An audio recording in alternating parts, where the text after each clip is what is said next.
Kawasaki Ninja 250 tahun 2023, harga jualan 13.800. Next.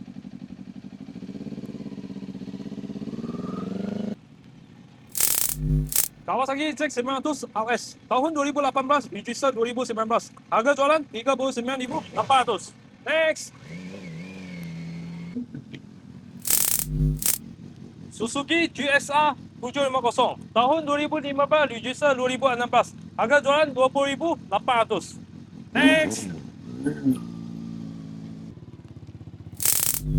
Yamaha R15M tahun 2022, harga jualan 7980. Next.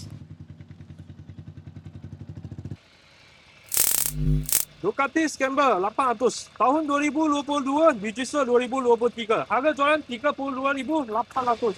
Next.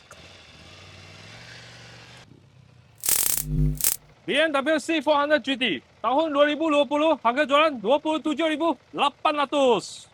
Next.